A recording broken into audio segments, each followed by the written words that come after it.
Le Seigneur soit avec vous et avec votre esprit. Évangile de Jésus-Christ selon saint Luc. Gloire à toi, Seigneur. Au 5e chapitre, les 11 premiers versets. Un jour, Jésus se trouvait sur le bord du lac de Génézareth. La foule se pressait autour de lui pour écouter la parole. Il vit des barques armées au bord du lac. Les pêcheurs en étaient descendus et lavaient leurs filets. Jésus monta dans une des barques qui appartenait à Simon et lui demanda de s'éloigner un peu sur le rivage. Puis il s'assit et de la barque, il enseignait la foule. Quand il eut fini de parler, il dit à Simon, « Avance au large et jetez les filets pour prendre du poisson. » Simon lui répondit, « Maître, nous avons peiné toute la nuit sans rien prendre, mais sur ton ordre, je vais jeter les filets. » Ils le firent et ils prirent une telle quantité de poissons que leurs filets se déchiraient. Ils firent signe à leurs compagnons de l'autre barque de venir en aide. Ceux-ci vinrent et ils remplirent les deux barques à tel point qu'elles s'enfonçaient. À cette vue, Simon-Pierre tomba aux pieds de Jésus en disant, « Seigneur, éloigne-toi de moi, car je suis un pécheur. » Le froid, en effet, l'avait saisi, lui et ceux qui étaient avec lui, devant la quantité de poissons qu'ils avaient prises, et de même Jacques et Jean, fils de Zébédée, ses compagnons. Jésus dit à Simon, « Sois sans crainte, désormais, ce sont des hommes que tu prendras. » Alors, ils ramenèrent les barques au rivage et laissant tout, ils le suivirent. Acclamons la parole de Dieu, louange à toi, Seigneur Jésus. Chers frères et sœurs dans le Seigneur, fidèles téléspectateurs, chers auditeurs, bonjour. Nous célébrons aujourd'hui le 5e dimanche du temps ordinaire de l'année liturgique C. Et le texte liturgique de ce dimanche nous montre combien, pour que Dieu réalise son amour envers l'humanité, il a besoin de collaborateurs. Pour réaliser son projet de salut pour les hommes, il a besoin de messagers. Il utilise des intermédiaires. Il choisit des collaborateurs tout autour de lui, à partir desquels il peut agir, à partir desquels il peut réaliser sa mission. C'est raison pour laquelle le texte d'aujourd'hui nous parle essentiellement du choix de Dieu, de l'appel de Dieu sur les hommes.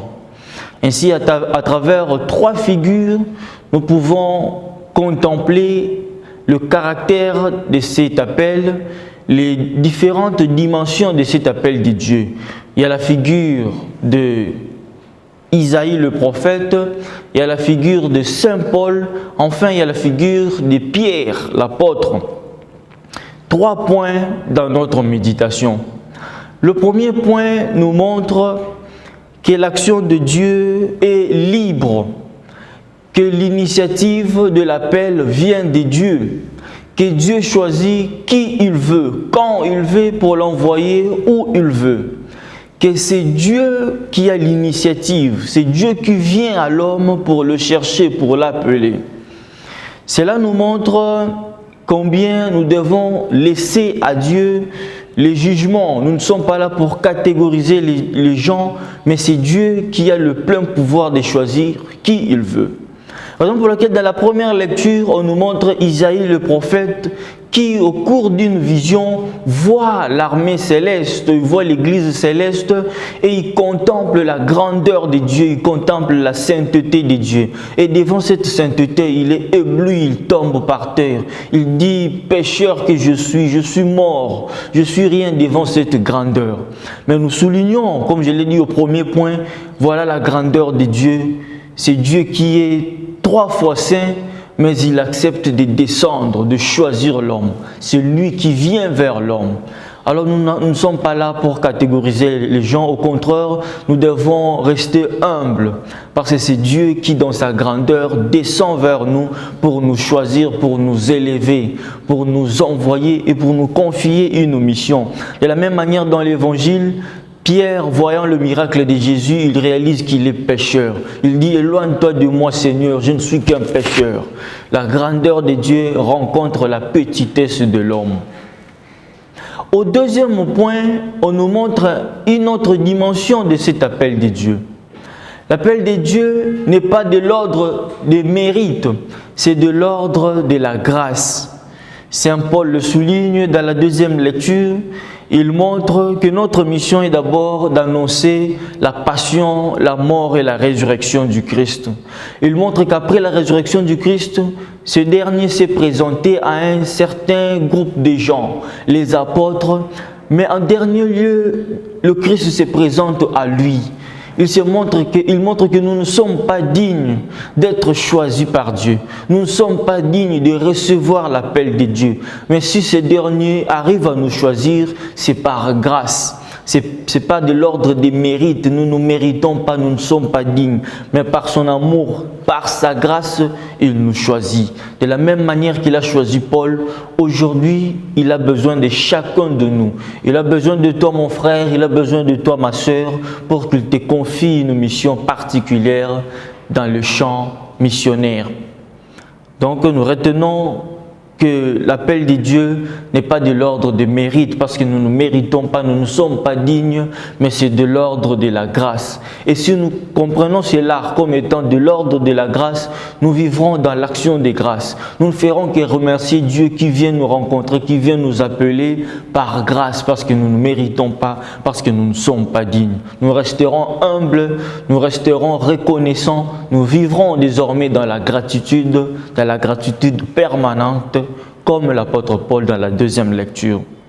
Enfin, dans la troisième lecture, bien entendu, dans l'évangile, Saint Pierre nous montre finalement les exigences de l'appel. Ce que nous devons faire pour que notre appel soit vraiment une réussite, pour répondre favorablement à l'appel du Christ.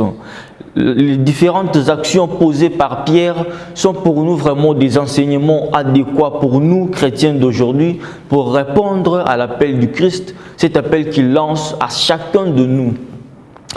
Le premier geste qu'il pose, ou la première exigence, c'est que Pierre laisse le Christ entrer dans sa barque. Laisser le Christ entrer dans notre barque, c'est laisser le Christ, laisser à ce que le Christ prenne le contrôle de notre vie. En acceptant l'appel du Seigneur, nous nous abandonnons à lui, nous obéissons à son appel. Et il est dit, toute la nuit, nous n'avons pas reçu des poissons, mais sur ton ordre, comme tu l'as dit, j'accepte. J'obéis à tes ordres parce que je sais que tu es avec moi. La conviction que nous devons avoir, c'est que malgré les échecs, le Seigneur nous rassure. Que malgré notre péché, connaît des échecs, il y a un moment où il va intervenir et nous serons dans l'abondance comme Pierre dans cette péricope évangélique.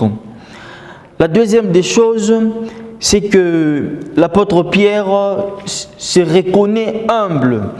Il s'abaisse, il se montre humble devant la grandeur du Christ et il montre qu'il n'est pas digne de tenir, il n'est pas digne de se présenter devant le Seigneur. Éloigne-toi de moi, Seigneur, parce que je ne suis qu'un pécheur.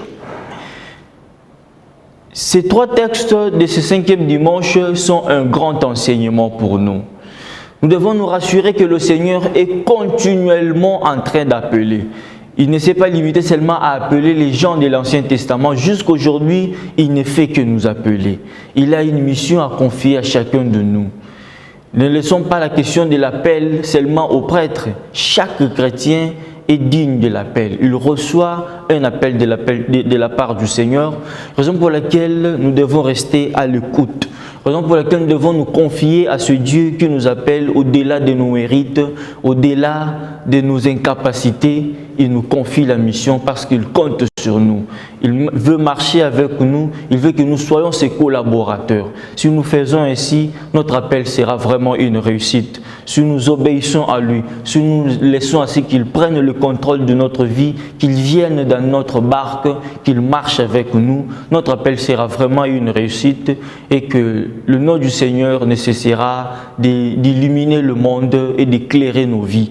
Prions à ce qu'il y a ce cinquième dimanche, Que le Seigneur soit vraiment, c'est Dieu qui vient faire route avec nous. C'est Dieu qui vient habiter notre vie. C'est Dieu qui vient marcher avec nous et qui nous appelle pour nous envoyer. Amen.